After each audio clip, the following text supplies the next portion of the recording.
महासंकल्प या कार्यक्रमात आपल्या दोघांचं सुद्धा मनापासून स्वागत. धन्यवाद. सिंगल सर, पहिला प्रश्न तुमच्यासाठी.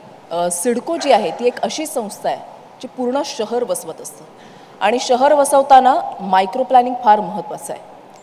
तर शाश्वत विकासाबाबत तुम्ही काय सांगाल? सिडको ज्याच्या स्लोगनच आहे शहरांचे शिल्पकार. सिडकोची स्थापना सन 1970 झाली आणि जसं आपण सांगितलं त्याचा जो उद्देश होता नवीन शहर वसवायचेच आहे. आपण आतापर्यंत वाशी, वेलापूर, पनवेल आणि त्याच्या पल्लीकडे जाऊ इव्हन जेव्हा सिंधुदुर्ग आणि पालघर डिस्ट्रिक्टची निर्मिती झाली त्यांच्यासाठी सुद्धा लँड एक्वायर करून आपण ऑफिस वगैरे बनवलेलेच आहे. हा नवीन जेव्हा शहर वसवतो तेव्हा सर्व गोष्टीच्या मायक्रो प्लॅनिंग करून प्रत्येक गोष्टी जो नवीन शहरासाठी आवश्यक आहे ते आपण त्याचा समाविष्ट करतो. आता शाश्वत विकास म्हणजे काय? त्या ठिकाणी चांगलं इन्फ्रास्ट्रक्चर व्हायचं, त्या ठिकाणी कनेक्टिव्हिटी चांगली होणार, कनेक्टिव्हिटी चांगली व्हायची आहे, ओपन स्पेस लोकांसाठीच असावेच, त्यासाठी लोकांसाठी दळणवळणाची सुविधा चांगली असायचीच आहे, चांगला गार्डन व्हावा और मुलांसाठी एक चांगले एज्युकेशनल इन्स्टिट्यूशन आणि कॉलेज व्हायचे, इवन मेडिकल फॅसिलिटीजसुद्धा व्हायची. ह्या सर्व दृष्टिकोन करून आपण हे सर्व बसवलेलेच आहे. त्यानिमित्ताने सिडकोनी अतिशय चांगल्या पद्धतीने मोठे रोड, चांगले ओपन स्पेस, अम्युजमेंटची सुविधा, एंटरटेनमेंटची सुविधा, बाकीच्या कनेक्टिव्हिटी आहे त्याप्रमाणे आतापर्यंतचा विकास या सिडकोनी केलेला आहे. आणि ज्याप्रमाणे आपण विकासाचा मुद्दा मांडतोय त्यामुळे शहरीकरण, वाढतं नागरीकरण हे स्वाभाविकच आहे. मात्र याच संदर्भात महत्त्वाचा मुद्दा येतो तो प्रदूषण या संदर्भातला. तर वाढतं नागरीकरण असेल, शहरीकरण आणि त्यामुळे सार्वजनिक सुविधांवर खऱ्या अर्थानं प्रचंड प्रमाणात ताण येतोय. त्यामुळे होणारं प्रदूषण यावर सध्या MPCB नेमकं काय करत आहे? असं आहे की जसं शहरांचा विकास होईल किंवा उद्योगांचा विकास होईल त्यासोबत काही निगेटिव्ह गोष्टी पण येतात. त्यातली एक प्रमुख आहे प्रदूषण. त्यामुळं जेव्हा आपण विकास करतो त्यावेळेला जे काही होणारं प्रदूषण आहे ते नियंत्रणात ठेवण्यासाठी प्रामुख्याने MPCBचं काम आहे. आणि हे करत असताना जसं की आपण आज मुंबई किंवा MMRचा प्रश्न पाहतो, हवेचं होणारं प्रदूषण, तर हे प्रामुख्याने कुठले घटक? एक आहे ट्रान्सपोर्ट, म्हणजे गाड्यांचं होणारं, बांधकामं. आता हे थांबवता येणार नाही कारण तीच तर तुमची वाहिनी आहे, म्हणजे ज्यावरून गाड्यांनी लोक ये जा करतात, डेव्हलपमेंटसाठी ट्रक्स येतात किंवा बांधकामं होतात आणि जे काही इन्फ्रास्ट्रक्चर प्रोजेक्ट्स आहेत मोठे, त्यामुळं प्रदूषण होतं आहे. मात्र हे होऊ नये किंवा हे कमी व्हावं, होऊ नये असं तर कधीच होणार नाही. उद्योग आला आणि शून्य प्रदूषण आहे, परंतु ते कमी करण्याचे जे उपाय आहेत ते निश्चितपणाने घेतले पाहिजेत. आणि मागच्या वर्षी आपण मुंबई आणि MMRमध्ये हवेचं प्रदूषण नियंत्रित ठेवण्यात आपल्याला यश आलं. मला वाटतं की सगळ्या जे कोण स्टेक होल्डर्स आहेत त्यांनी सगळ्यांनी जर नियमाचं पालन केलं तर निश्चितपणे जे कमी करणं शक्य आहे ते साध्य होतं. ज्यावेळेला आपण वाहतुकीबद्दल बोलतो किंवा कनेक्टिव्हिटीबद्दल बोलतो आणि खास करून सिडकोबद्दल, तर त्यावेळेला नवी मुंबई आंतरराष्ट्रीय विमानतळाचा मुद्दा हा येतोच. म्हणजे अनेक वर्षांपासून काम सुरू आहे, मात्र सर्वांना प्रतीक्षा आहे की हे विमानतळ कधीपर्यंत पूर्ण होणार, आतापर्यंत किती काम झालंय? नवी मुंबई आंतरराष्ट्रीय एअरपोर्ट, आता तुम्हाला माहीत आहे की जुना एअरपोर्ट आपल्याला खूप कंजेस्ट झालेला आहे. गेल्या काही वर्षापासून या नवीन आंतरराष्ट्रीय एअरपोर्टचं काम सुरू आहेत.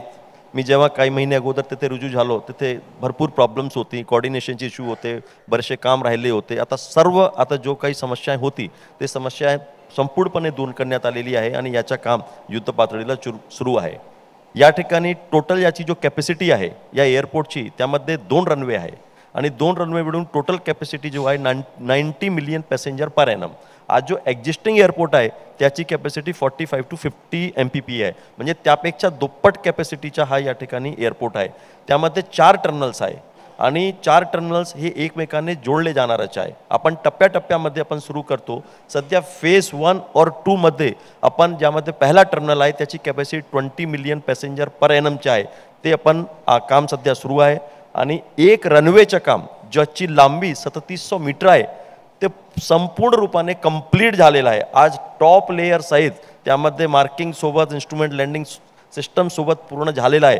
म्हणजे आज अशी परिस्थिती आहे की त्या ठिकाणी डिफेन्सच्या सुखोई प्लेन किंवा C-130 प्लेन लँड करायचे तर आपण लँड करू शकतो. आणि मला वाटतो की निश्चितच या महिन्यामध्ये आमच्या शासनाचे प्रयत्नसुद्धा चालू आहे की या महिन्यामध्ये डिफेन्सच्या प्लेन लँड होईल आणि त्याच्यासोबत जो कॉमर्शियल ऑपरेशन आहे ते कॉमर्शियल ऑपरेशन मार्च 2025 2025मध्ये पहिल्या टप्प्याचे सुरू होईल. त्यांची capacity 20 million passenger per annum आहे.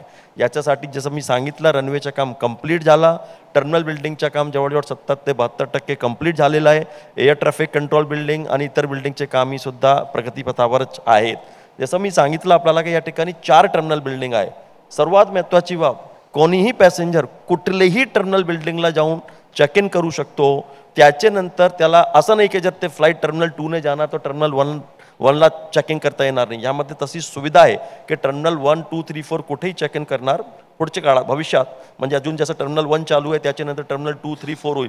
जेव्हा हे सर्व टर्मिनल झाले तो 1 टर्मिनलपासून दुसरे टर्मिनलपर्यंत स्वतः APM ज्याला म्हणतो ते ऑटोमेटेड पीपल मूव्हर त्यांच्या माध्यमातून सुद्धा जाऊ शकणार.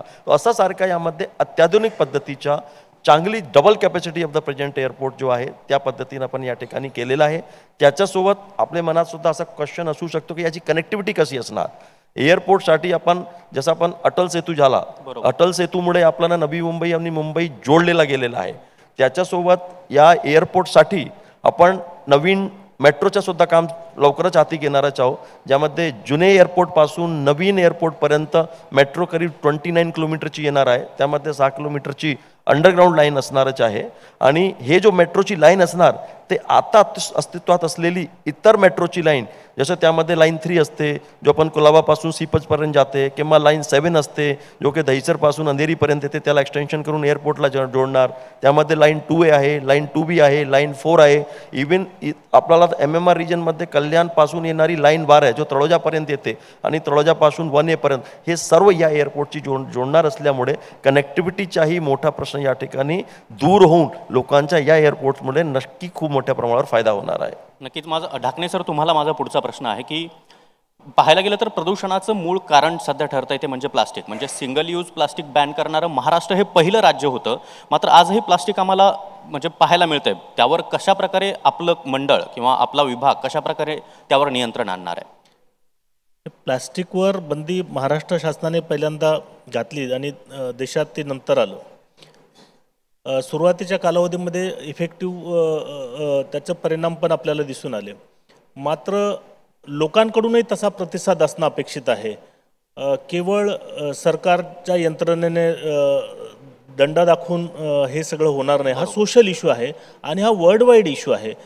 आणि प्लास्टिक वापरणं हे काही वाईट नाही. आज प्लास्टिकने क्रांती केलेली आहे आपल्या प्रत्येकाच्या जीवनामध्ये. सकाळपासून रात्री झोपेपर्यंत कमीत कमी दिवसातून 10 वेळा 15 वेळा तरी प्लास्टिकचा संबंध येतो. बरोबर. त्यामुळं त्याच्याशिवाय जीवन नाही आहे, मात्र त्याचं योग्य पद्धतीने वापर केला पाहिजे. आणि सिंगल यूज प्लास्टिकचं काय होतं, वापरलं आणि फेकून दिलं आणि ते खराब करतं आणि ते त्याचं विघटन होऊ शकत नाही नैसर्गिक. अदरवाईज ते जर जमा करून परत त्याचा रिसायकल केलं तर होतं आहे. आजही अनेक ठिकाणी रिसायकलिंगचे प्लांट आहेत. महाराष्ट्रात देशातले सगळ्यात जास्त ऑलमोस्ट 256 रिसायकलिंगचे प्लांट आत्ता महाराष्ट्रात आहेत.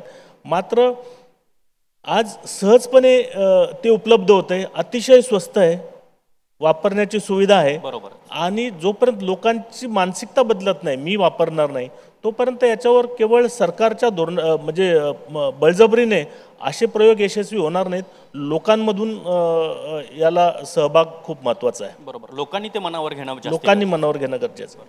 म्हणजे विकासाच्या दृष्टिकोनातून सरकार तर पावलं उचलतेच आहे, मात्र त्यासोबतच सर्वसामान्यांचा प्रतिसाद सुद्धा तितकाच मिळणं आवश्यक आहे. तुम्ही दोघं सुद्धा या ठिकाणी आलात, तुमचा अमूल्य वेळ दिला त्याच्याबद्दल आपल्या दोघांचे सुद्धा धन्यवाद. थँक्यू.